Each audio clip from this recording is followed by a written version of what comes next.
चलिए फिर प्रारंभ करते हैं। 1857 का विद्रोह भारतीय इतिहास में एक महत्वपूर्ण घटना है। ये क्या घटनाक्रम रहती है, इन सभी की चर्चा हम करते हैं।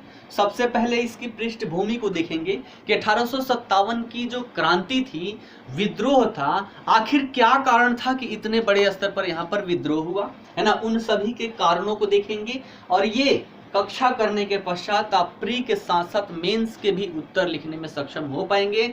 मैं इसमें हर एक टॉपिक को समाहित करने का प्रयास किया हूं, चाहे प्रारंभिक परीक्षा के दृष्टिकोण से हो या फिर मुख्य परीक्षा के दृष्टिकोण से। तो चलिए प्रारंभ करते हैं आज की जर्नी, जिसमें हम कंप्लीट करने वाले हैं 1857 का विद्रोह। ठीक है, जैसे कि हमने आधुनिक भारत का इतिहास प्रारंभ किया था, जिसमें सबसे पहले हमने देखा था भारत में यूरोपीय कंपनियों का आगमन, उसके क्रमबद्धता को समझा था, कारण क्या थी, उन सभी कारणों पर चर्चा किया था, है ना। उसके बाद हमने देखा दूसरा सेक्शन, भारत में ब्रिटिश शासन की स्थापना एवं विस्तार, है ना। तो भारत में ब्रिटिश शासन की स्थापना हो जाती है, एक तो प्लासी का, दूसरा बक्सर का युद्ध और फिर 1765 में इलाहाबाद की संधि, और इसके माध्यम से अंग्रेजों को भारत का राजस्व अधिकार प्राप्त हो जाता है। और यहीं से क्या होता है, शोषण का दुष्चक्र प्रारंभ हो जाता है, जिसमें भारत का केवल एक ही वर्ग नहीं अपितु जितने भी वर्ग थे, चाहे हम जनजातियों की बात करें, कृषकों की बात करें, मजदूरों की बात करें, है ना, राजाओं की बात करें, ठीक है, जितने भी वर्ग थे सभी के सभी वर्ग इनकी नीतियों से शोषण का शिकार होती है। और वहीं शोषण का कारण रहता है कि विभिन्न क्षेत्रों में पहले छोटे छोटे स्तर पर क्या होते हैं,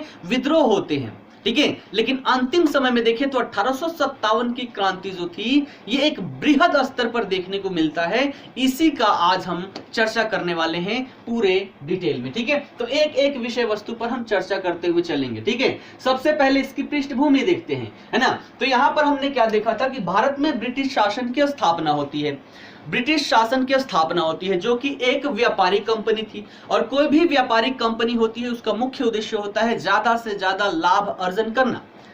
ये भी यही कार्य करती है ना। जब इसके शासन का स्थापना हो जाता है, इसके बाद विभिन्न प्रकार की नीतियां लाई जाती है ना। हमने भू राजस्व नीति देखा, है ना। उसके बाद इनके द्वारा विभिन्न प्रकार की नीतियां, चाहे व्यापार हो, उद्योग हो, वन हो, है ना, शिल्प हो, हर एक चीज से संबंधित नीतियां लाई जाती है। और इन नीतियों से क्या होता है, इन नीतियों से यहाँ पर शोषण प्रारंभ हो जाता है। और ये शोषण लगभग सभी वर्गों के लिए था, सभी वर्ग इससे शोषित होते हैं। कौन कौन से, तो जैसे हम देखें कृषक वर्ग, है ना, भू राजस्व नीति आई, वन नीति आई। भू राजस्व नीति से कृषक वर्ग, जनजाति भी लगभग कृषि कार्य करते थे, अर्थात भू राजस्व नीति से कृषक भी, जनजाति भी क्या हुए, यहां पर प्रभावित हुए। उसके बाद वन नीति लाई गई, जो जनजाति वनों पर अपना एकाधिकार समझती थी। कारण क्या था कि जो भी जनजाति थे ये मुख्यतः कृषि कार्य करते थे, जंगलों की सफाई करके वहां पर कृषि योग्य भूमि बनाते थे,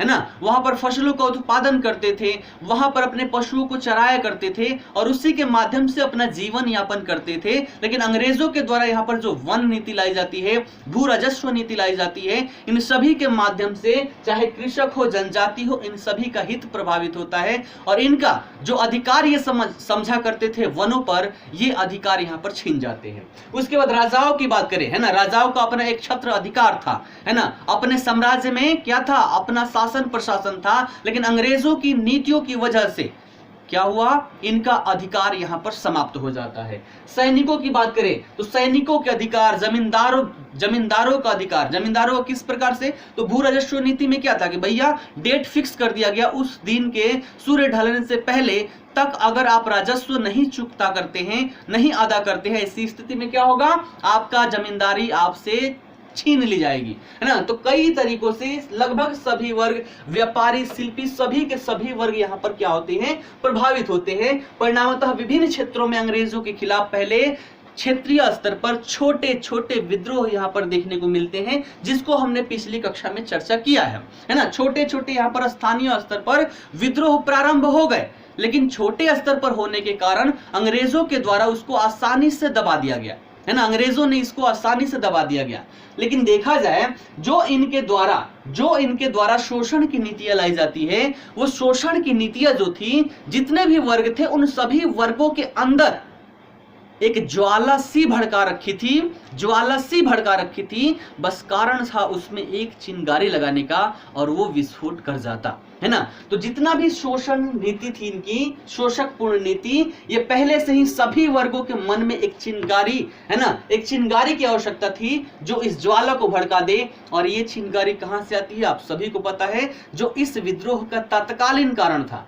कई सारे कारण थे इसके, राजनीतिक कारण, आर्थिक कारण, सामाजिक धार्मिक कारण, है ना, उसके बाद तात्कालिक कारण, इन सब पर चर्चा करेंगे। तो यहां पर क्या हुआ, बैरकपुर छावनी का एक सैनिक, कौन, मंगल पांडे के द्वारा इसमें चिंगारी लगाने का कार्य किया जाता है और यहीं से विद्रोह प्रारंभ हो जाता है। सब कोई बस ढूंढ रहा था, है ना, सबके मन में अंग्रेजों के प्रति इतना द्वेष था कि सब बस ढूंढ रहे थे कि बस कोई बहाना मिले ताकि हम भी क्या हो, इस विद्रोह में कूद जाएं। और ये बहाना किसके द्वारा, मंगल पांडे के द्वारा दिया जाता है। यही इसका तत्कालीन कारण था और यहीं से क्या हुआ, विद्रोह प्रारंभ हो जाता है। ठीक है, तो ये इसकी पृष्ठभूमि है। अब देखते हैं इससे संबंधित आगे क्या क्या बातें हैं जो हमें जानना चाहिए। ठीक है, चलिए अब हम बात करते हैं इस विद्रोह के स्वरूप के बारे में, है ना, विद्रोह के स्वरूप के बारे में कि इस विद्रोह का स्वरूप क्या था। इसको लेकर इतिहासकारों में मतभेद है। कैसे कैसे मतभेद है, तो कोई कहता भैया कि यह केवल एक सैनिक विद्रोह था। ठीक है, कोई कहता था कि यह केवल एक सैनिक विद्रोह था। ऐसे कहने वाले कौन कौन से व्यक्ति हैं, तो देखिएगा, इतिहास लेखन एक तो अंग्रेजों के समय काल में हुआ, अंग्रेजों के समय काल में होगा तो उस पर अंग्रेजों का प्रभाव होगा, अर्थात अंग्रेजों के समय काल में जो इतिहास लेखन किया गया उसमें अंग्रेजों की दृष्टिकोण रही, अर्थात ये ब्रिटिश कालीन लेखन है जिसमें यह कहा गया, ब्रिटिश कालीन लेखन में कहा गया कि यह केवल एक सैनिक विद्रोह था। और ऐसे कहने वाले महापुरुष कौन कौन से हैं, तो देखिएगा, J.W. काय है, L.E.R. रीज है, उसके बाद यहां पर देखिए ट्रेवेलियन है, T.R. होम्स है, उसके बाद G.B. मेल्सन है, W. टेलर, जेम्स आउटरन, ये सभी के सभी जो इतिहासकार हैं यहाँ पर, इन सभी का कहना है कि 1857 का विद्रोह केवल एक सैनिक विद्रोह था, पूर्णतया देशभक्ति रहित, अर्थात इसमें देशभक्ति का कोई भी तत्व नहीं था, इनका कहना था। इन्हीं में से देखें तो कुछ इसी समय काल के कुछ भारतीय इतिहासकार भी हैं जिनका मानना यह था कि ये केवल क्या था, सैनिक विद्रोह था। जैसे मुंशी जीवनलाल जी हैं, दुर्गादास बंद्योपाध्याय जी हैं, सैयद अहमद खान जी हैं, इन सभी के द्वारा माना गया कि यह केवल क्या है, सैनिक विद्रोह है। सैयद अहमद खान की एक पुस्तक है at essay on cause of Indian revolt, इसमें इन्होंने क्या कहा कि ये जो विद्रोह था, ये विद्रोह क्या था, एक प्रकार का केवल सैनिक विद्रोह था, ऐसी बातें इनके द्वारा कही गई। उसके बाद और क्या कहा गया भैया कि और क्या था, तो कुछ लोगों ने यहां पर कहा कि ये जो 1857 का विद्रोह था, ये श्वेत के विरुद्ध अश्वेतों की लड़ाई थी, श्वेतों के विरुद्ध अश्वेतों की लड़ाई। अश्वेत किसको, भारतीयों को कह रहे हैं, और श्वेत किसको, अपने आप को कह रहे हैं। ऐसे कहने वाले जो व्यक्ति है वो है J.W. काय, है ना। इन्होंने क्या कहा कि 1857 का जो विद्रोह है ये श्वेतों के विरुद्ध अश्वेतों की लड़ाई है। उसके बाद और क्या क्या कहा गया भैया, तो देखिएगा, L.E.R. रीज ने क्या कहा, L.E.R. रीज ने क्या कहा, इन्होंने कहा ईसाई धर्म के विरुद्ध रूढ़िवादियों की लड़ाई है। रूढ़िवादियों अर्थात यहाँ पर धर्मांध, धर्म में अंधे व्यक्ति, किसको कहा जा रहा है, भारतीयों को कहा जा रहा है। कौन कहा, L.E.R. रीज ने कहा कि 1857 का विद्रोह जो है ये ईसाई धर्म के विरुद्ध रूढ़िवादियों की लड़ाई है, धर्मांधों की लड़ाई है। ठीक है, ईसाई धर्म को ये मानते थे कि सबसे बढ़िया धर्म है, ठीक है, और भारतीय धर्मों को ये हमेशा नीच दिखाने का प्रयास हमेशा करते थे, धर्मांध कहते थे। ठीक है, चलिए उसके बाद अगले यहां पर महोदय है T.R. होम्स। T.R. होम्स क्या बोल रहे हैं भैया, ये बोल रहे हैं बर्बरता और सभ्यता के बीच की लड़ाई। 1857 का जो विद्रोह था ये बर्बरता और सभ्यता के बीच की लड़ाई थी। बर्बरता किसको, भारतीयों को बर्बर लोग, असभ्य लोग कहा करते थे, और अपने को क्या, सभ्य लोग, सभ्यता वाले लोग से संबोधित करते थे। तो यहाँ पर टी.आर. होम्स क्या बोल रहे हैं कि 1857 की क्रांति जो है ये बर्बरता और सभ्यता के बीच की लड़ाई है। ठीक है, उसके बाद देखिएगा अब भारतीय लेखन में क्या कहा गया। भारतीय लेखन में कहा गया ये प्रथम स्वतंत्रता संग्रह था, है ना। ऐसा कहने वाले जो व्यक्ति थे बी.डी. सावरकर जी, ये महाराष्ट्र के क्रांतिकारी हुआ करते थे। इनकी एक पुस्तक थी, है ना, इंडियन वॉर ऑफ इंडिपेंडेंस, 1909 में लिखा था इन्होंने इंडियन वॉर ऑफ इंडिपेंडेंस। इसमें पहली बार इन्होंने विचार दिया कि ये 1857 का जो विद्रोह था ये क्या था, प्रथम स्वतंत्रता संघर्ष था। किसके द्वारा, बी.डी. सावरकर जी के द्वारा पहली बार ऐसी बातें कही गई। क्लियर है यहां तक। अभी और भी विचार है, देखिएगा और भी क्या क्या है देखिएगा। अब 1957 में जो भारतीय लेखन प्रारंभ हुआ आजादी के पश्चात, है ना, पहले क्या था, अंग्रेजों का प्रभुत्व था, तो यहां पर अंग्रेजी मानसिकता से इतिहास लेखन किया गया। अब हम यहां पर आजाद हो चुके हैं, आजादी के बाद अर्थात 1957 में जो भारतीय लेखन कहा गया इसके हिसाब से क्या कहा गया, तो इस लेखन के अंतर्गत महत्वपूर्ण व्यक्तित्व है यहाँ पर आर.सी. मजूमदार, एस.एन. सेन, शशि भूषण चौधरी, है ना, उसके बाद पूरन चंद्र जोशी, ये सभी के सभी इस समय से संबंधित इतिहास लेखन इन्होंने किया और इनके द्वारा विभिन्न विचार प्रस्तुत किए गए। क्या क्या विचार है तो देखिएगा। इन्होंने सबसे पहले कहा कि यह सिपाही विद्रोह से ज्यादा था परंतु राष्ट्रीय विद्रोह से कम। मतलब समझिएगा, इनका कहना था कि 1857 का जो विद्रोह था ये सिपाही विद्रोह से ज्यादा था लेकिन राष्ट्रीय विद्रोह से कम। ठीक है, अर्थात कहने का प्रयास कर रहे हैं कि हम केवल इसे सिपाही विद्रोह नहीं कर सकते। क्यों, क्योंकि भारत में विभिन्न क्षेत्रों में विभिन्न वर्गों की सहभागिता इसमें देखने को मिली, इसलिए हम नहीं कह सकते कि ये केवल सैनिक विद्रोह था। लेकिन इसे हम राष्ट्रीय विद्रोह भी नहीं कह सकते। क्यों, क्योंकि सभी वर्गों ने इसमें हिस्सा नहीं लिया और साथ ही साथ भारत के सभी भागों में ये विद्रोह नहीं पहुंच पाया। इसलिए इन्होंने कहा कि ये क्या था, एक सिपाही विद्रोह से ज्यादा था लेकिन राष्ट्रीय विद्रोह से कम था। ठीक है, आगे क्या कहा गया देखिएगा। लड़ाई जिसकी शुरुआत धर्म के लिए हुई अंततः स्वतंत्रता संघर्ष में परिवर्तित हो गई। ठीक है, ऐसे विचार यहां पर दिए गए। इसका मतलब क्या, शुरुआत धर्म के लिए हुई। धर्म के लिए क्यों, तो वहां पर बंगाल वाली जो सेना देखे इसमें अधिकतर जो देखा जाए तो कौन, ब्राह्मण और राजपुत्र धर्म से संबंधित इसमें लोग क्या थे, सेना के रूप में थे। और जो ब्राह्मण लोग थे वो कट्टर ब्राह्मण हुआ करते थे जो मांस का तो नाम भी नहीं लेते थे। लेकिन यहाँ पर हुआ क्या भैया, एनफील्ड यहाँ पर क्या आ गया, बंदूक आ गया। इसमें जो कारतूस भरा जाता था, कारतूसों में सीलन ना लगे तो सीलन से बचाने के लिए उस पर गाय और सुअर की चर्बियों का प्रयोग किया जाता था। और उस कारतूस का प्रयोग करने से पहले उस कवर को पहले दांत से निचोड़ना पड़ता था, काट के उसको हटाना पड़ता था, उसके बाद बंदूक में उसको डाल के चलाना था, है ना। तो ये क्या था, धर्म से संबंधित था। यहां पर कहा जाता है कि हिंदू में गाय का मांस खाना और मुसलमानों में सुअर का मांस खाना ये क्या है, हराम माना जाता है। और ऐसी स्थिति में इन कारतूसों पर क्या किया गया, गाय और सुअर दोनों का चर्बी का इस्तेमाल किया गया। अर्थात ये जो विद्रोह था शुरुआत धर्म के लिए हुई। धर्म क्या, तो यहाँ पर मंगल पांडे का धर्म यहाँ पर नाश किया गया। मंगल पांडे को जब ये बात पता चली कि इसमें क्या है, ऐसे चर्बियों का प्रयोग किया जाता है, तो अपने जो हेड था इसका हेड से जाके पूछता है, वो बोलता है ऐसा नहीं है। लेकिन जब जाके देखा जाता है जहां पर ये बन रहा था, वहां पर जब इन्होंने देखा कि सही में रियल में क्या हो रहा है, चर्बी का प्रयोग किया जा रहा है, इससे क्या हुआ, उनका धर्म आहत हुआ। जो व्यक्ति मांस का नाम भी नहीं ले सकता उसने क्या किया, अपने मुंह से दांत से उस चर्बी को क्या किया, निचोड़ा। ठीक है, तो इससे क्या हुआ, धर्म आहत हुई। इसलिए इन्होंने कहा कि यह 1857 की जो लड़ाई थी जिसकी शुरुआत धर्म के लिए हुई अंततः स्वतंत्रता संघर्ष में परिवर्तित हो गया। और ये कहा, तो एस.एन. सेन की एक पुस्तक है 1857 से ये कथन लिया गया है। ठीक है, एस.एन. सेन की पुस्तक है, पुस्तक का नाम है 1857। ठीक है, दो विचार समझ में आ गए। तीसरा विचार देखिएगा। तीसरा विचार यहां पर कहा गया, तथा कथित प्रथम राष्ट्रीय स्वतंत्रता संघर्ष ना ही प्रथम था और ना ही राष्ट्रीय और ना ही स्वतंत्रता संघर्ष। ये किन्होंने कहा? आरसी मजूमदार ने ये कथन कहा है। क्या कहा है कि यहां पर बात क्या कही गई कि ये प्रथम राष्ट्रीय संघर्ष था। उसी के सापेक्ष में इन्होंने कहा कि तथाकथित प्रथम राष्ट्रीय स्वतंत्रता संघर्ष ना ही प्रथम था, ना ही राष्ट्रीय था और ना ही स्वतंत्रता संघर्ष। ये इन्होंने क्यों कहा, समझिएगा।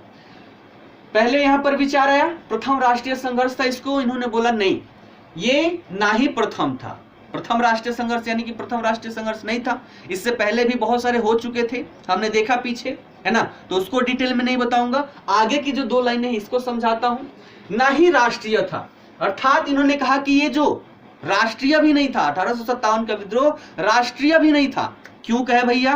क्योंकि यहां पर देखें, राष्ट्रीय का मतलब हुआ कि पूरा संपूर्ण स्तर पर हो, संपूर्ण स्तर पर था नहीं है। दक्षिण वाला क्षेत्र तो अछूता ही रह जाता है ना, दिल्ली, लखनऊ, यूपी, बिहार, इन्हीं क्षेत्रों तक ये सीमित रहता है, इसलिए इन्होंने कहा कि ये राष्ट्रीय भी नहीं था। फिर इन्होंने कहा स्वतंत्रता संघर्ष, तो इन्होंने बोला नहीं भैया, स्वतंत्रता संघर्ष भी नहीं था।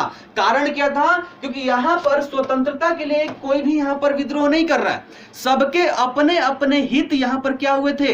प्रभावित हुए थे। हर किसी के अपने अपने अधिकार प्रभावित हुए थे और उन अधिकारों की प्राप्ति के लिए यहां पर विद्रोह प्रारंभ किया गया। इसलिए आरसी मजूमदार ने कहा कि तथाकथित प्रथम राष्ट्रीय स्वतंत्रता संघर्ष ना ही प्रथम था, ना ही राष्ट्रीय था और ना ही स्वतंत्रता संघर्ष।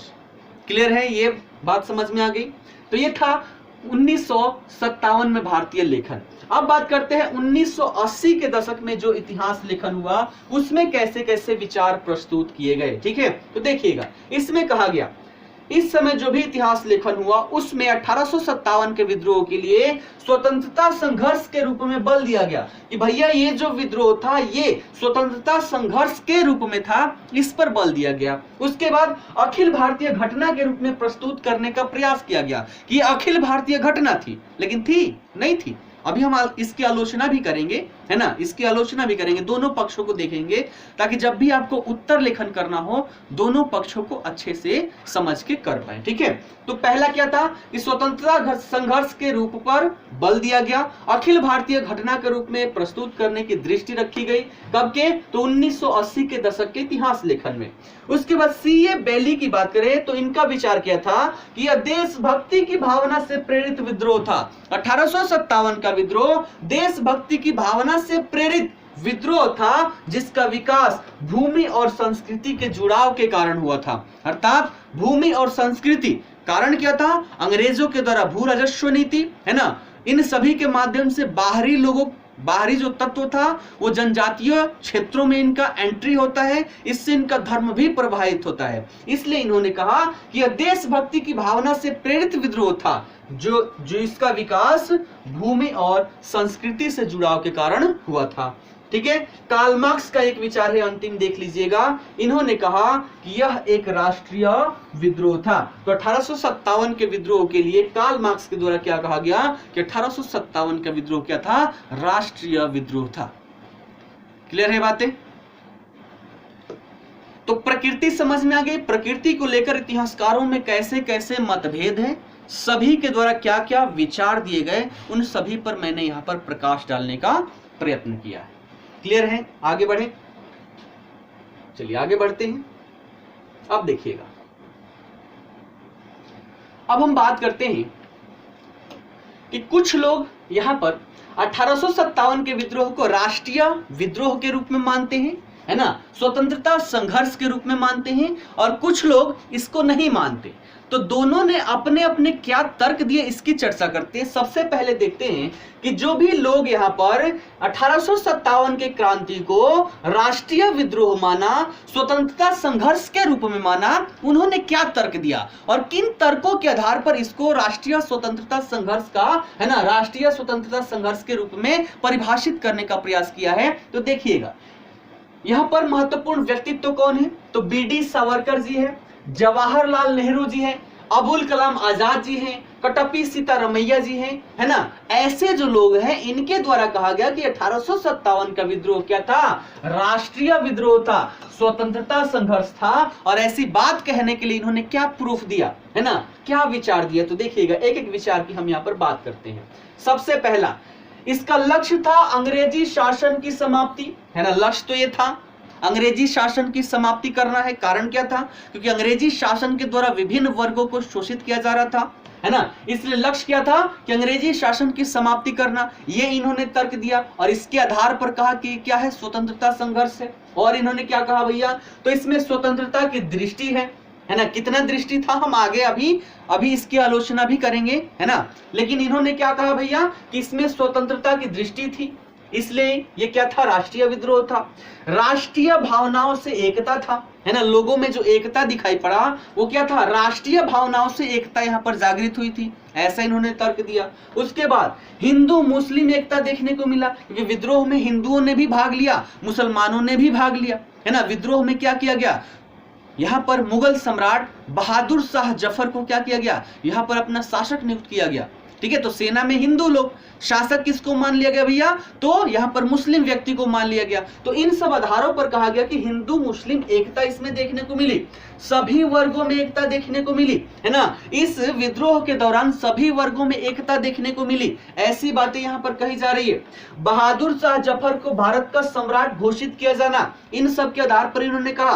फिर विभिन्न वर्गों की इसमें सहभागिता रही, ठीक, व्यापक प्रसार रहा इसका स्थानीय रूप नहीं था। जैसे पहले जितने भी विद्रोह हुए उन सभी के रूप कैसे थे, स्थानीय थे, है ना, स्थानीय स्तर पर विद्रोह होते थे।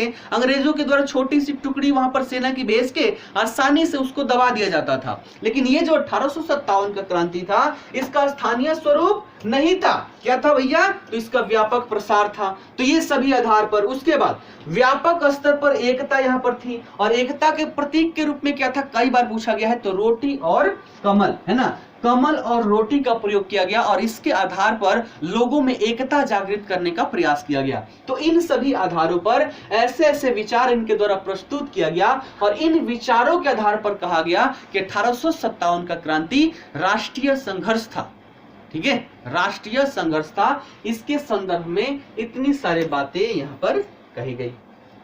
क्लियर है? चलिए अब दूसरा विचार यहां पर देखते हैं। दूसरा विचार जिसमें इस पर प्रश्न चिन्ह लगाया गया है। किस पर प्रश्न चिन्ह? तो राष्ट्रीय अथवा स्वतंत्रता संघर्ष के विचार पर प्रश्न चिन्ह लगाया गया है ना। कहा गया है कि 1857 की जो क्रांति थी ये स्वतंत्रता संघर्ष नहीं थी, राष्ट्रीय संघर्ष नहीं था। किन आधारों पर कहा गया इसकी चर्चा करते हैं। बस थोड़ा सा पानी पी लीजिए।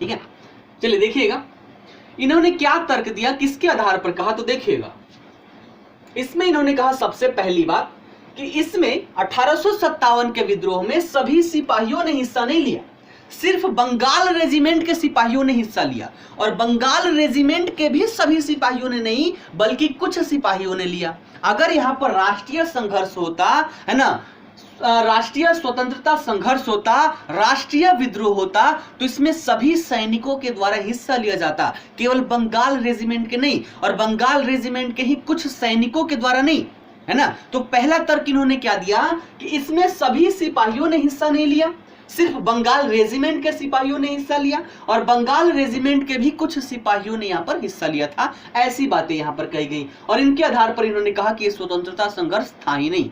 ठीक है, आगे देखिए और क्या तर्क दिए गए। और तर्क इनके द्वारा दिया गया कि इसमें सभी वर्गों ने हिस्सा नहीं लिया, अनेक वर्ग इससे दूर रहे, इससे अलग रहे। जैसे कि यहाँ पर देखिए जो शिक्षित मध्यम वर्ग थे वो इससे दूर रहे। शिक्षित मध्यम वर्ग जो पढ़ के यहाँ पर क्या हो गए थे, थोड़े से बुद्धिजीवी प्रकार के हो गए थे। उनको लग रहा था कि 1857 का जो विद्रोह था, जैसे भारत पिछड़ा हुआ था, पुनः उसी पिछड़ेपन में जाने के लिए 1857 का विद्रोह कर रहे हैं। हम तो पढ़ लिख गए, हम बुद्धिजीवी हो गए, हम क्यों पीछे जाने का प्रयास करें। और इस सोच के आधार पर जो मध्यम शिक्षित वर्ग था वो इसमें भाग नहीं लिया। जो व्यापारी थे, जमींदार थे, जो अंग्रेज समर्थित थे, ये लोग भी इसमें भाग नहीं लिए। राजाओं ने, कई सारे राजाओं ने इसमें सहयोग किया, ब्रिटिश कंपनी को सहयोग किया। जैसे सिंधिया की बात करेंगे, अभी आगे हम चर्चा करेंगे। ठीक है, तो यहां पर क्या किया गया, उन राजाओं के द्वारा संघर्ष किया गया। किसके प्रति? तो भारतीयों के प्रति। तो यहां पर दूसरा तर्क इन्होंने क्या दिया कि सभी वर्गों ने हिस्सा नहीं लिया, अनेक वर्ग इससे अलग रहे, तो हम कैसे कहेंगे भैया कि राष्ट्रीय संघर्ष था। उसके बाद अगला तर्क, इसका अखिल भारतीय प्रसार नहीं था। क्या कहा इन्होंने? इसका अखिल भारतीय प्रसार नहीं था। सही बात है भैया, अखिल भारतीय प्रसार इसका कहां था, है ना? दिल्ली, मेरठ, लखनऊ, है ना? उसके बाद देखें तो बिहार, उत्तर प्रदेश, इन सभी क्षेत्रों तक रहा। दक्षिण क्षेत्र तो इससे अछूते ही रहे। तो किस आधार पर हम कहेंगे कि ये राष्ट्रीय स्वतंत्रता संघर्ष था? उसके बाद इन्होंने क्या कहा, इस काल में भारत में राष्ट्रीय भावनाओं का बहुत ही सीमित विकास था। इस संदर्भ में प्रेरणा मुख्यतः राष्ट्रीय भावना न होकर अंग्रेज विरोधी थी। ठीक है, राष्ट्रीय भावना का मतलब होता है दिल में देशभक्ति हो, दिल में देशभक्ति हो, और देशभक्ति को लेकर, अपनी राष्ट्रीयता को लेकर हम यहाँ पर विद्रोह करें, उससे हम राष्ट्रीय विद्रोह कहेंगे। लेकिन यहाँ पर देखें तो इस समय जो राष्ट्रीय भावना थी, राष्ट्रीय भावना का यहाँ पर विकास नहीं हुआ था, बहुत सीमित अवस्था पर था, बहुत ही सीमित अवस्था पर। इस आधार पर इन्होंने कहा कि यहाँ पर जो प्रेरणा थी, इस विद्रोह की प्रेरणा थी, ये राष्ट्रीय भावना नहीं थी, राष्ट्रीय भावना नहीं थी, अंग्रेज विरोधी थी। कारण क्या था? क्योंकि अंग्रेजी नीतियों से सभी लोग यहाँ पर शोषित थे, इसलिए सबके मन में अंग्रेजों के प्रति विरोध था, रोष था, और उसी रोष के कारण क्या हुआ, यहां पर विद्रोह हुआ। इसमें राष्ट्रीय भावना तो नहीं थी। ठीक है, ये यहां पर तर्क दिया गया। और क्या कहा गया भैया, तो देखिएगा, सिपाही एवं लोगों के जुड़ाव तथा एकता का आधार अंग्रेज विरोधी भावना थी। ठीक है, यहां पर जो सिपाही और लोगों का जुड़ाव हुआ, ये जुड़ाव का कारण क्या था?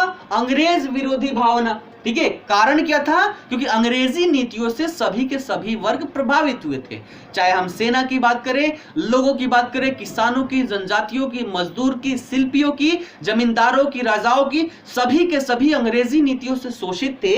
इसलिए जो लोगों में एकता आई, वो राष्ट्रीयता को लेकर एकता नहीं आई। एकता क्यों आई? तो अंग्रेजों की नीतियों के विरुद्ध जो इनका शोषण था, इन शोषण के कारण इनमें एकता आई। इस आधार पर भी इन्होंने कहा कि भैया हम इसे राष्ट्रीय आंदोलन तो नहीं कह सकते। ठीक है, ये समझ में आया। उसके बाद देखिएगा, विद्रोहों के दौरान भिन्न भिन्न क्षेत्रों में भिन्न भिन्न प्रवृत्ति रही। अगर ये राष्ट्रीय संघर्ष होता, है ना, राष्ट्रीय स्तर पर होता, तो सब में जो प्रवृत्ति थी हर एक क्षेत्र में समान होता। लेकिन 1857 के विद्रोह में हर एक क्षेत्र में, भिन्न भिन्न क्षेत्रों में भिन्न भिन्न प्रवृत्ति रही।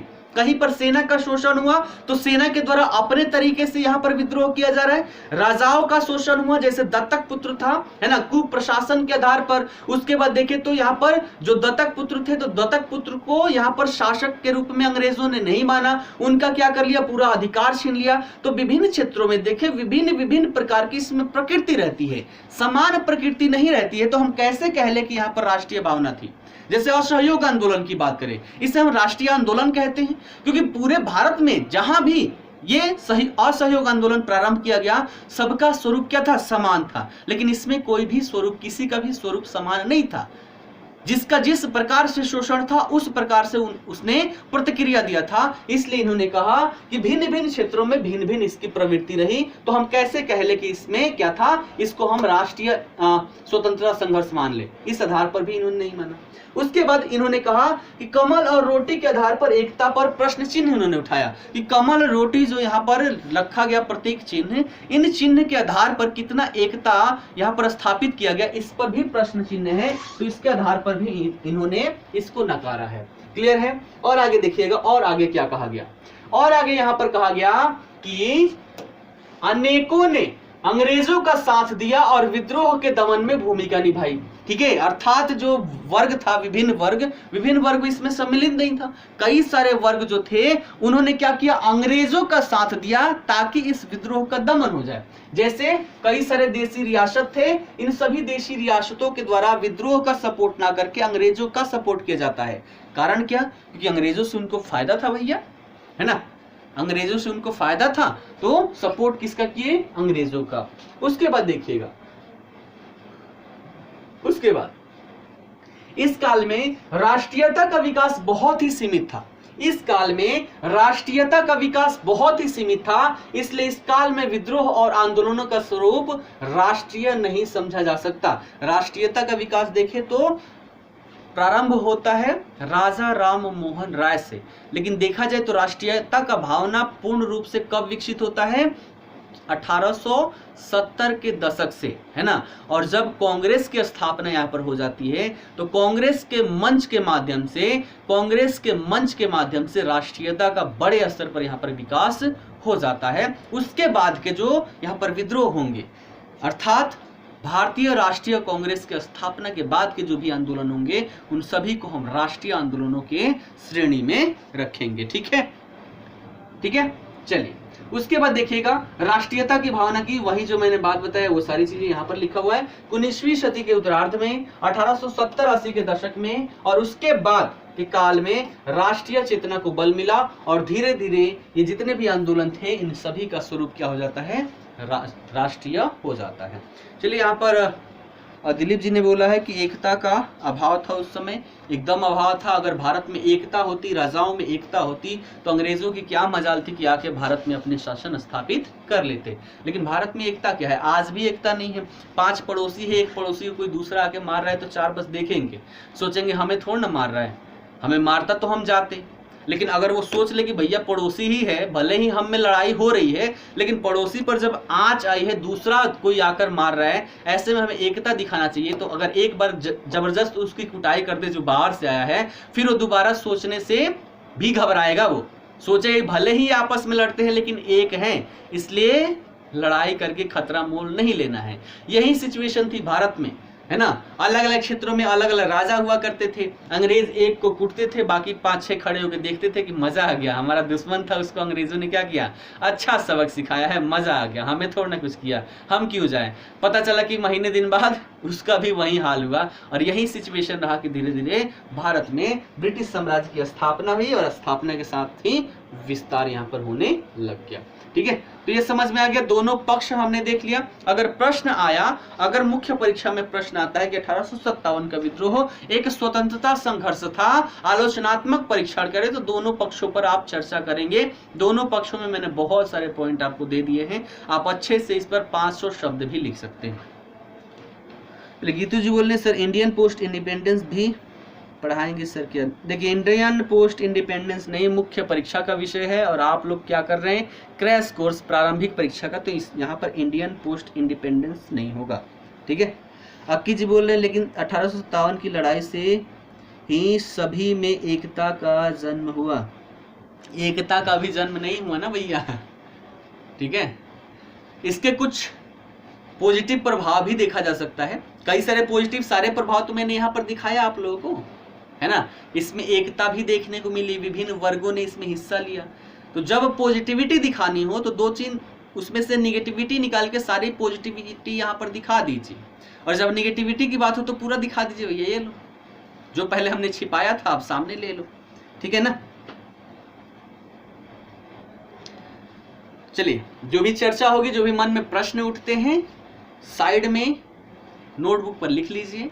जब अंत में समय देता हूं चर्चा कर लेंगे। ठीक है ना। चलिए, लगभग आधा समाप्त हो चुका है।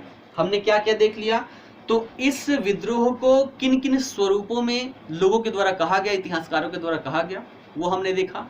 उसके बाद किन आधारों पर इसको राष्ट्रीय स्वतंत्रता संघर्ष कहा जाता है वो हमने देखा, और किन आधारों पर इस पर प्रश्न चिन्ह उठाया जाता है वो हमने देख लिया।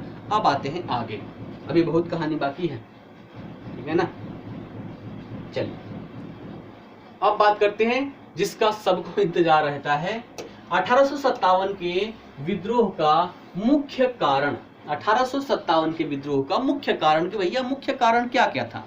बहुत सारे इसके कारण थे, एक एक कारणों पर चर्चा करेंगे। डिटेल में नहीं जाऊंगा, कारण क्या, क्योंकि हर एक चीज मैंने डिटेल में बताई है, बस उसका हेडलाइन मैं बता दूंगा, आपके दिमाग में चल जाएगा कि भैया ये कहानी यहाँ पर हुई होगी। मैंने फॉर्मूला यहाँ पर दिया है। ठीक है, इतिहास का फॉर्मूला देखिएगा। कई सारे कारण थे यहाँ पर, आर्थिक कारण थे, राजनीतिक कारण थे, सामाजिक कारण थे, धार्मिक कारण थे, तात्कालिक कारण थे, प्रशासनिक कारण थे। सभी कारणों पर हम यहाँ पर चर्चा करते हैं।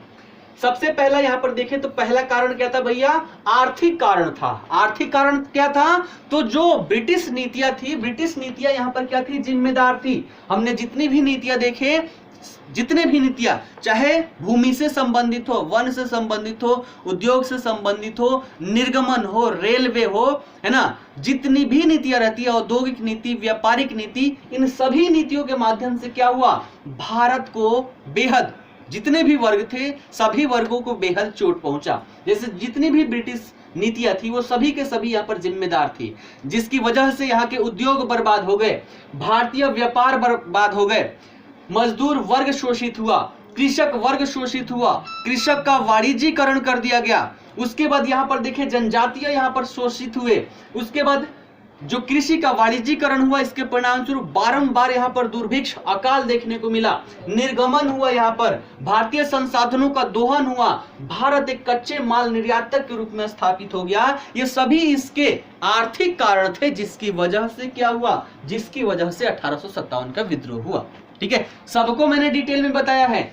उद्योग ये बता दिया, है ना, कृषकों का शोषण कैसे हुआ, जनजातियों का शोषण कैसे हुआ, राजाओं का अधिकार कैसे समाप्त हुआ, सबको मैंने डिटेल में बताया है। कृषि का वाणिज्यीकरण बताया है, निर्गमन का सिद्धांत बताया है, तो यहां पर डिटेल में नहीं बताऊंगा। ठीक है, सारी चीजें मैंने बता रखी है। तो जब भी कारणों में आए तो आर्थिक कारण के रूप में अगर कुछ क्वेश्चन के रूप में पूछ दे कि 1857 के विद्रोह के आर्थिक कारणों का वर्णन करें, तो इतना मैंने बता रखा है कि आप इस पे 1000 से 1200 शब्द तक लिख सकते हैं, शब्द की कमी नहीं होगी, इतना मैंने बता रखा है। उसको मैंने शॉर्ट में यहां पर किया है। ठीक है, चलिए उसके बाद यहां पर देखिए अगला राजनीतिक कारण। अगला कारण क्या था यहाँ पर, राजनैतिक कारण। राजनैतिक कारण में भी ब्रिटिश नीतियां जिम्मेदार थी। कारण क्या था कि यहां पर आए, अपने साम्राज्य की स्थापना किए, स्थापना के साथ साथ साम्राज्य का विस्तार किए, विस्तार करने के लिए विभिन्न नीतियां लाई, ये भी मैंने बता रखा है। ठीक है, जैसे कि यहां पर क्या, तो सहायक संधि लाई गई। सहायक संधि के माध्यम से राजाओं को यहां पर क्या किया गया, मजबूर किया गया, भैया आप सहायक संधि पर हस्ताक्षर करें, और इन सहायक संधि के माध्यम से उस राज्य को एक बफर के रूप में प्रयोग किया गया। तो सहायक संधि क्या थी, ये भी हमने डिटेल में देखा है, चर्चा नहीं करेंगे। फिर विलय की नीति हमने देखा था, और विलय की नीति के अंतर्गत 3 यहाँ पर क्रिया थी, युद्ध का माध्यम, कुप्रशासन का, और गोद निषेध का। गोद निषेध को बोलते हैं व्यपगत का सिद्धांत। तो ये सभी कारण रहते हैं राजनीतिक कारण के रूप में, और इन सभी की वजह से क्या होता है, जो भी यहाँ के राजा वर्ग थे इनका क्या होता है, शोषण होता है ना।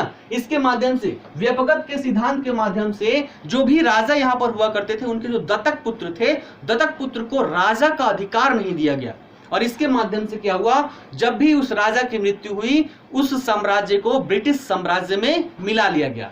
तो यहां पर हम देखें राजनीतिक कारण के रूप में, तो ब्रिटिश नीतियां ही जिम्मेदार रहती है, जिसमें उनका साम्राज्य विस्तार था, जिसको लेकर सहायक संधि की गई, विलय की नीति की गई। ये सभी के माध्यम से क्या हुआ, इन सभी को हम राजनीतिक कारण के रूप में रख सकते हैं। अगला कारण देखें तो अगला कारण यहाँ पर था प्रशासनिक कारण। प्रशासनिक कारण में भी बहुत सारी चीजें हम वहीं से रिलेट कर सकते हैं जो हमने पीछे देखा।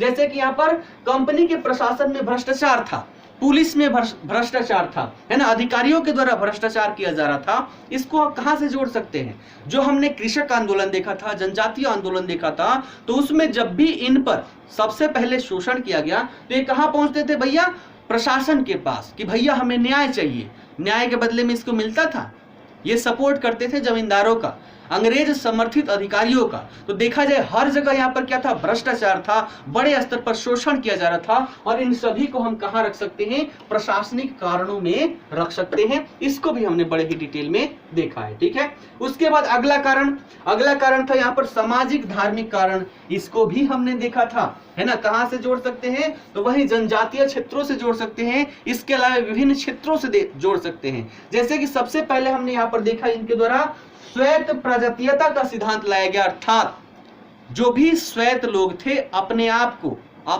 को क्या मानते थे, उच्च जाति के लोग मानते थे, और भारतीय क्या थे, अश्वेत थे, अर्थात ये बर्बर मानते थे। इससे क्या हुआ, गोरे और कालों में विभेद यहां पर कर दिया गया। ठीक है, उसके बाद सामाजिक कारण में ही हम देख सकते हैं, फूट डालो और राज करो। हिंदू मुसलमानों को, ये शायद मैंने इसमें सम्मिलित नहीं किया है ना, कर लीजिएगा। इसमें क्या, फूट डालो और राज करो, ये भी क्या था, इनकी एक विशेष यहाँ पर क्या थी, धार्मिक नीति थी, इसको भी हम कह सकते हैं। और इसके माध्यम से जो भारतीयों की एकता थी, एकता को खंडित किया गया और खंडित करके भारतीयों को कमजोर करके अपना यहाँ पर देखा गया तो फायदा उठाया गया। ठीक है, तो इसको हम यहाँ पर डाल सकते हैं। ठीक है, उसके बाद यहाँ पर देखिए ईसाई धर्म का प्रचार प्रसार हुआ, है ना। ईसाई धर्म यहाँ पर आए, भारतीय लोगों के धर्म का ईसाई धर्म से क्या हुआ, टकराव हुआ। परिणामतः इसमें क्या हुआ, संघर्ष की स्थिति उत्पन्न हुई और ये भी विद्रोह के कारण के रूप में हम लिख सकते हैं। ठीक है, तो सामाजिक धार्मिक कारण के रूप में ये सारी चीजें हम लिख सकते हैं।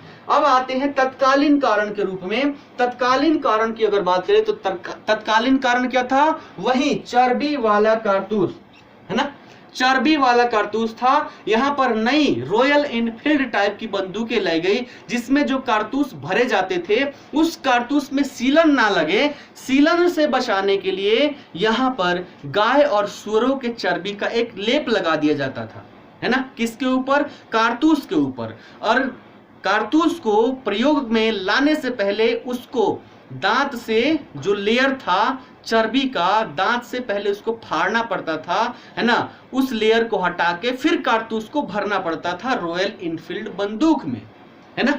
इससे क्या हुआ तो देखिएगा, अगर हम देखें मद्रास और बॉम्बे वाला क्षेत्र, तो वहां पर सभी जातियों को देखा जाए तो सेना में सभी जाति अत्यधिक रूप से यहाँ पर थे, मुसलमान भी थे, अन्य जाति भी थे।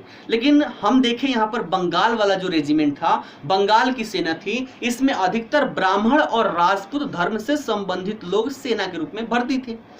और इसमें जो ब्राह्मण धर्म था वो कट्टरवादी प्रकार का ब्राह्मण धर्म था।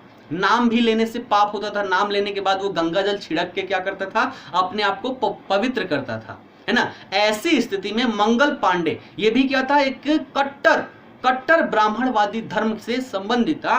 और इसको क्या किया गया भैया कि धोखे से क्या किया गया, तो ये चर्बी वाले कारतूस को कटवाया गया, है ना। क्यों, क्योंकि पहले ये अपने हेड से पूछता है कि भैया सुनने में ऐसा आ रहा है कि इस पर चर्बियों का प्रयोग किया जा रहा है, क्या ये सही है। वो बोलते नहीं, ये तो झूठी बात है, कहां से सुन लिया भैया अफवाह, है ना। तो ऐसी बातें यहां पर कही गई और इसको दिखाकर ताकि जितने भी उसके साथी हैं वो सब प्रयोग करें, इसलिए सबसे पहले मंगल पांडे के द्वारा ही उस कारतूस को अपने दांत से निचोड़ा जाता है और उससे साधी जाती है निशाना, है ना। तो सबसे पहले धर्म किसका भ्रष्ट हुआ, मंगल पांडे का, जो कट्टरवादी ब्राह्मण धर्म से संबंधित था। अब आगे चलकर जब पता चलता है कि भैया हमारे साथ तो यहाँ पर धोखा हुआ है, हमारे साथ क्या हुआ है, धोखा हुआ है, सीधे क्या कर देता है, वही व्यक्ति जो बताया था कि भैया यहाँ पर कुछ भी मिलावट नहीं है, ऐसा कुछ भी नहीं है, सीधे तड़ गोली से बर्बाद, है ना। सबसे पहले तो विद्रोह प्रारंभ किया और विद्रोह प्रारंभ करने के लिए जब अंग्रेजी सेना गई उसको पकड़ने के लिए मंगल पांडे को, तो उन्होंने क्या किया, तड़ सीधे शूट कर दिया और यहीं से क्या हो गया, विद्रोह का प्रारंभ हो गया। तो कारणों में हमने कई सारे देखे, सबसे पहले आर्थिक कारण, राजनीतिक कारण, प्रशासनिक, सामाजिक, धार्मिक, और फिर हमने यहाँ पर देखा तत्कालीन कारण के रूप में वही चर्बी वाला कारतूस यहाँ पर देखने को मिलेगा। ठीक है, तो ये सारी चीजें हमने यहाँ पर देखी, ये तत्कालीन कारण थी। उसके बाद क्या हुआ कि जब यहाँ पर मंगल पांडे के द्वारा यहाँ पर गोली मार दी गई, परिणामतः मंगल पांडे को गिरफ्तार किया जाता है और 8 अप्रैल 1857 को मंगल पांडे को फांसी दे दी जाती है। जब फांसी दे दी जाती है, इससे संपूर्ण देश में क्रांति का माहौल बन गया, लोगों के मन में क्रांति की भावना जागृत होने लगी कि भैया अब अंग्रेजों का बहुत हो गया, एक तो हमारा शोषण कर रहे हैं, है ना, और शोषण के बाद सीधे यहाँ पर गोली भी मारी जा रही है, फांसी भी दी जा रही है। अब क्या हुआ कि संपूर्ण देश में इसके प्रति, अंग्रेजों के प्रति रोष जागृत हो गया। परिणामतः क्या हुआ, यहाँ पर एक बार तो सबसे पहले मंगल पांडे के द्वारा विद्रोह किया गया कारतूस का प्रयोग करने से, दोबारा 6 मई 1857 को फिर से इन कारतूसों का प्रयोग करने के लिए सेना के द्वारा विरोध किया गया और जिन सेना के द्वारा इसका विरोध किया गया उन विरोधी सैनिकों को 10 वर्ष की कैद की सजा सुना दी गई, जेल में बंद कर दिया गया। ऐसी स्थिति में क्या हुआ कि मेरठ के सैनिकों के, है ना, मेरठ के सैनिकों ने क्या किया कि 10 मई को जेल को तोड़ा, जहां पर इनको बंद किया गया था, है ना, 6 तारीख को बंद किया गया, ठीक है, 10 तारीख को क्या किया गया कि जेल को तोड़ दिया गया, तोड़ के वहां से भारतीय सैनिकों को मुक्त किया गया, जितने भी अंग्रेजी सैनिक थे उन सभी को यहां पर मारा गया। है ना। और यहाँ से विद्रोह बड़े स्तर पर प्रारंभ हो गया। यहाँ से सैनिक मेरठ से सीधे दिल्ली पहुंचते हैं और दिल्ली पहुंच के जो मुगल सम्राट थे बहादुर शाह जफर जाके कहते हैं कि भले ही आप बूढ़े हैं लेकिन हम आपको ही शासक मान रहे हैं और आप आदेश दीजिए कि अंग्रेजों को यहाँ से मार के भगा देना है, हम लोग तैयार हैं, हम यहाँ पर क्या करेंगे। अब ये थोड़े बूढ़े थे, है ना, पेंशनर में थे, ये पेंशन के रूप में ले रहे थे, मजे ले रहे थे। अब इनके द्वारा जोश भर दिया गया सैनिकों के द्वारा कि चलो भैया, पहले जो हमारा जो पावर हुआ करता था अब पुनः वही पावर आएगा जब अंग्रेजों का शासन यहाँ से समाप्त हो जाएगा। तो बूढ़ी हड्डियों वाले यहाँ पर बहादुर शाह जफर के द्वारा यहाँ पर नेतृत्व प्रदान किया गया, है ना। तो यहाँ से क्या हुआ कि जो सैनिक थे, सैनिक बहादुर शाह जफर को अपना शासक घोषित कर देते हैं और यहीं से विद्रोह का प्रसार होने लगता है। यहाँ से अवध, रोहेलखंड, बुंदेलखंड, मध्य भारत, है ना, उसके बाद बिहार, पूर्वी पंजाब, इन सभी क्षेत्रों में विद्रोह का प्रसार होने लग जाता है। तो ये थी यहाँ की सारी कहानियां, हमने तत्कालिक कारण भी यहाँ पर देख लिया। अब जहाँ से प्रश्न पूछे जाते हैं उसकी भी चर्चा हम कर लेते हैं। बाकी जितना देखा यहाँ से भी प्रश्न पूछे जाते हैं हर जगह से, लेकिन यहाँ से भी बहुत सारे प्रश्न पूछे जाते हैं कि किन क्षेत्रों से किन के द्वारा नेतृत्व प्रदान किया गया। तो उसको हम यहाँ पर देखते हैं कि विद्रोह के प्रमुख केंद्र क्या क्या थे, कौन कौन से प्रमुख केंद्र थे और कहां से किन के द्वारा नेतृत्व प्रदान किया गया। तो सबसे पहला केंद्र क्या था भैया, दिल्ली, है ना। दिल्ली का नेतृत्व बहादुर शाह जफर के द्वारा किया गया, लेकिन ये नाम के थे, शासक ये थे। देखा जाए वास्तविक नेतृत्व थी, ये भी पूछा गया है कि दिल्ली का वास्तविक नेतृत्व किसके द्वारा, तो जनरल बख्त खां के द्वारा किया गया।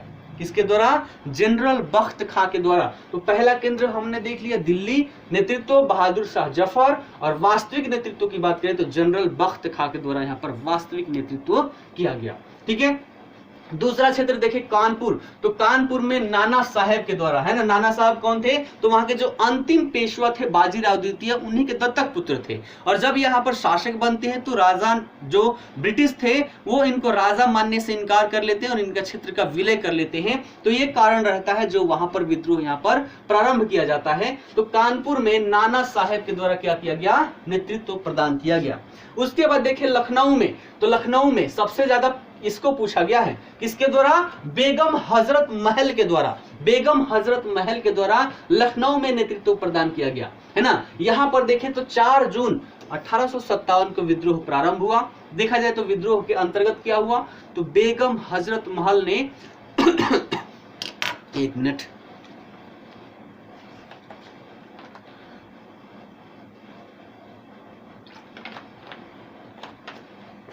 ठीक है।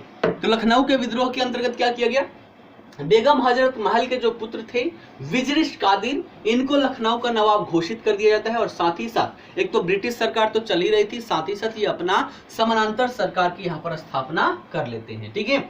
उसके बाद रोहिलखंड देखे तो रोहिलखंड में खान बहादुर के द्वारा नेतृत्व प्रदान किया गया और ये क्या किए, इसके अंतर्गत स्वयं को बरेली का सम्राट घोषित कर दिया कि भैया हम बरेली के सम्राट हैं, अंग्रेज गए भाड़ में। ठीक है। उसके बाद देखें यहाँ पर बिहार क्षेत्र, तो बिहार क्षेत्र में देखें तो जगदीशपुर के जमींदार थे वीर कुंवर सिंह। ये भी लगभग 70 वर्ष के थे, लेकिन इन हड्डियों में जो ताकत थी अंग्रेजों को हिला के रख दिए थे, है ना। तो जमींदार वीर कुंवर सिंह के द्वारा कहां, बिहार में क्या किया गया, नेतृत्व प्रदान किया गया। जब जो सेना थी चल रही थी दानापुर से आरा पहुंचती है, तो आरा पहुंचने के क्रम में 70 वर्ष की बूढ़ी हड्डियों ने ऐसा नेतृत्व प्रदान किया कि अंग्रेजों का यहाँ पर बोलती बंद हो गई, अंग्रेजों की तूती बोल गई थी यहाँ पर। ये भी बात याद रखिएगा। तो बिहार में वीर कुंवर सिंह के द्वारा। फैजाबाद में देखें तो फैजाबाद में मौलवी अहमदुल्लाह के द्वारा यहाँ पर क्या किया गया, नेतृत्व प्रदान किया गया, है ना। मौलवी अहमदुल्लाह, पूछा गया है कि ये मूलतः कहाँ के थे, तो ये मूलतः मद्रास के थे, लेकिन बाद में आकर ये फैजाबाद में आकर बस जाते हैं। और जब ये विद्रोह यहाँ पर होता है इसी क्रम में मौलवी अहमदुल्लाह के द्वारा यहाँ पर नेतृत्व प्रदान किया जाता है फैजाबाद वाले क्षेत्र में। ठीक है।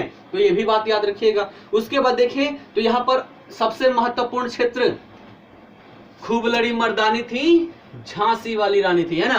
तो झांसी क्षेत्र से देखें तो यहाँ पर रानी लक्ष्मीबाई के द्वारा नेतृत्व प्रदान किया गया। कारण क्या था, तो यहाँ पर भी वही दत्तक पुत्र वाली समस्या देखने को मिली थी। झांसी के शासक थे राजा गंगाधर राव। जब इनकी मृत्यु हो जाती है तो इनके जो दत्तक पुत्र थे, दत्तक पुत्र को डलहौजी ने शासक नहीं माना और झांसी को अपने साम्राज्य में विलय कर लिया, है ना। अब इसका रोष था इनके मन में। जब यह विद्रोह प्रारंभ हुआ तो झांसी के क्षेत्र से रानी लक्ष्मीबाई के द्वारा यहाँ पर नेतृत्व प्रदान कर दिया जाता है ना, प्रदान कर दिया जाता है। और रानी लक्ष्मीबाई को जब तात्या टोपे की सहायता मिलती है ना, तात्या टोपे यहाँ पर सहायता करते हैं और यहीं से देखा जाए तो अंग्रेजों के विरुद्ध विद्रोह प्रारंभ कर दिया जाता है। तो ये विभिन्न क्षेत्र था, इन सभी क्षेत्रों से बार बार प्रश्न पूछे गए हैं कि किन क्षेत्र से किनके द्वारा यहाँ पर नेतृत्व प्रदान किया गया है। कई बार तो 4 ऑप्शन जो मैच करने के लिए आता है ABCD 1 2 3 4, तो इसको मैच करने में भी अलग अलग क्षेत्रों का नाम दिया रहता है। तो इन सभी को ध्यान से रखिएगा। अब इतने बड़े विद्रोह को देखें तो अंततः तो इस विद्रोह का दमन कर दिया जाता है ना, अंततः विद्रोह का दमन कर दिया जाता है। विद्रोह के दमन करने के बहुत सारे कारण थे, उन कारणों पर भी चर्चा करेंगे, उसको भी नहीं करेंगे। लेकिन इसका रिजल्ट क्या होता है, तो सबसे पहला भारत में कंपनी का शासन समाप्त कर दिया जाता है और भारत का जो शासन प्रशासन था वो ब्रिटिश सम्राट के हाथों में चला जाता है। वहां की जो सम्राज्ञी थी, सम्राज्ञी के हाथों में चला जाता है। तो इस विद्रोह के बाद से, क्योंकि हमने देखा था 1853 के चार्टर एक्ट में क्या कहा गया था कि भैया कंपनी जो है वो सम्राट के रहनुमों पर चल रही है, जब सम्राट चाहे कंपनी के शासन को समाप्त कर सकती है। और यहाँ पर सम्राट बस एक बहाना ढूंढ रहे थे, वो बहाना मिलता है 1857 की क्रांति में। और यहीं से क्या हुआ कि कंपनी का शासन समाप्त होके ब्रिटिश ताज का शासन स्थापित हो गया भारत में। ठीक है, उसके बाद और रिजल्ट क्या हुआ, तो और रिजल्ट हुआ भैया सेना की संरचना में परिवर्तन कर दिया गया। पहले क्या था कि भारतीय सेना की यहाँ पर अधिकता थी। कारण क्या था कि भारतीय सेना को कितना मजदूरी देते थे, 7 रुपए महीने, और वहीं अंग्रेज सेना जो थी उसको 100 में 1000 में देना पड़ता था। क्योंकि भैया वहां से कोई व्यक्ति भारत आएगा, सेना में रहेगा तो कम सैलरी पर तो रहेगा नहीं, है ना। इसलिए इन्होंने क्या किया, भारतीयों को ज्यादा से ज्यादा यहाँ पर भर्ती किया और सैलरी उनको बहुत ही नाम मात्र के दिया करते थे। ठीक है, तो सबसे पहले यहाँ पर क्या हुआ कि भैया इनकी सेना में संख्या भारतीयों की बहुत ज्यादा है। अब ऐसी स्थिति में जब भी दोबारा ऐसा विद्रोह होता है तो भैया क्या होगा, अंग्रेजी सेना कम और यहाँ पर भारतीय सेना ज्यादा, अंग्रेजी सेना क्या होगी, दब जाएगी। तो आमूल चूल यहाँ पर परिवर्तन किया गया। सबसे पहले इन्होंने क्या किया कि अपनी सेना में, ब्रिटिश सेना में भारतीय सैनिकों की संख्या को इन्होंने क्या कर दिया, बढ़ा दिया। जैसे कि सबसे पहले तो बंगाल वाले क्षेत्र में देखें तो हर 2 भारतीय सिपाहियों पर 1 यूरोपीय सिपाही को रख दिया। 2 भारतीय सिपाही, उनके ऊपर 1 यूरोपीय। जबकि मद्रास और बॉम्बे में देखें तो 5 भारतीय सिपाहियों पर 2 यहाँ पर क्या रखा गया, यूरोपीय। ठीक है, 5 भारतीय सिपाहियों पर 2 यूरोपीय, अर्थात 2.5 पर 1 रखा गया। कहां, बंबई मद्रास में। और बंगाल में विद्रोह सबसे ज्यादा हुआ क्योंकि शोषण सबसे ज्यादा हुआ था, तो यहाँ पर 2 भारतीयों पर 1 यूरोपीय सिपाही रखा गया।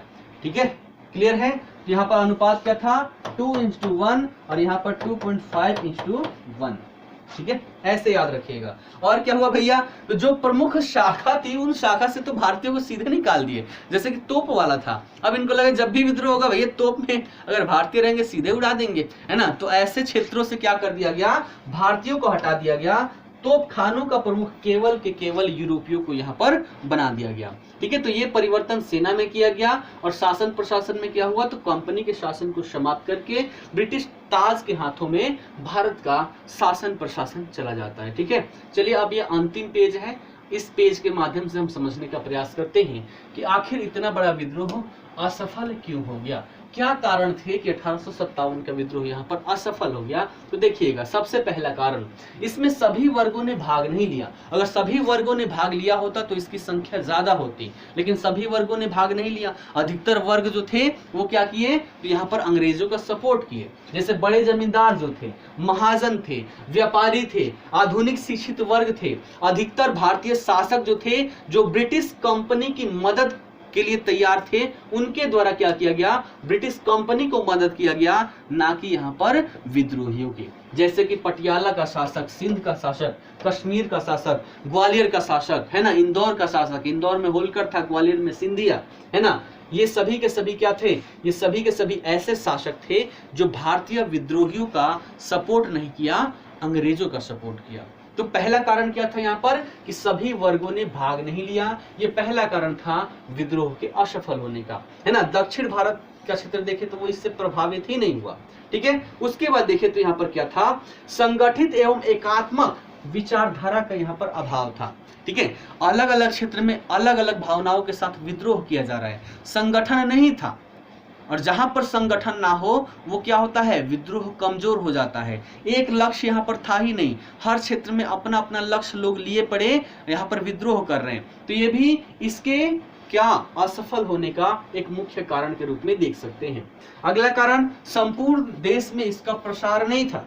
संपूर्ण देश में होता तो अंग्रेज हर जगह हिल जाते, लेकिन संपूर्ण देश में रहा ही नहीं। दक्षिण क्षेत्र तो अछूता ही रहा। इससे देखा जाए तो केवल पूर्वी क्षेत्र है ना, पूर्वी, उत्तर और थोड़े से पश्चिम क्षेत्र में क्या हुआ, यहाँ पर इसका विस्तार देखने को मिला। उसके बाद आधुनिक शस्त्रों का अभाव रहा। इतनी जल्दी में यहाँ पर विद्रोह किया गया, एक तो टाइमिंग फिक्स किया गया था कि भैया हम इस तारीख को क्या करेंगे, विद्रोह स्टार्ट करेंगे, लेकिन इनसे रहा नहीं गया। पहले ही ये क्या कर दिए, निर्धारित तिथि से पहले ही यहाँ पर विद्रोह स्टार्ट कर दिया। अब ऐसी स्थिति में क्या होगा कि एक प्लान करके विद्रोह करना और एक बिना प्लान के विद्रोह करना, दोनों में बहुत फर्क होता है। तो यहाँ पर क्या हुआ कि बिना प्लान के ही विद्रोह किया गया। ऐसे समय काल में आधुनिक शस्त्रों का यहाँ पर अभाव रहा। उनको इकट्ठा करने में जो सैनिक थे वो असफल रहते हैं, तो आधुनिक शस्त्रों का अभाव भी यहाँ पर एक कारण के रूप में देख सकते हैं। इसी के अपोजिट में हम ये भी देख सकते हैं कि यहाँ पर अंग्रेजी सेना क्या थी, शक्तिशाली थी और भारतीय लोग यहाँ पर कमजोर सिद्ध हुए। ठीक है, अगला क्या, तो निर्धारित समय से पूर्व ही विद्रोह प्रारंभ कर दिया गया, इसलिए यहाँ पर देखा जाए तो योजना सही से बन नहीं पाया। तारीख तय की गई थी कि भैया 31 मई को हम क्या करेंगे, स्टार्ट करेंगे, लेकिन इनसे रहा नहीं गया और 10 मई को ही इनके द्वारा प्रारंभ कर दिया गया, है ना। इसलिए क्या रही, यहाँ पर योजना अधूरी रही। अंततः ये क्या हुआ, यहाँ पर असफल हो गया। ठीक है, तो ये था पूरा हमारा 1857 का विद्रोह। इतने से संबंधित कोई भी डाउट है तो पूछ लीजिए। हालत मेरी ऐसी हो गई है ना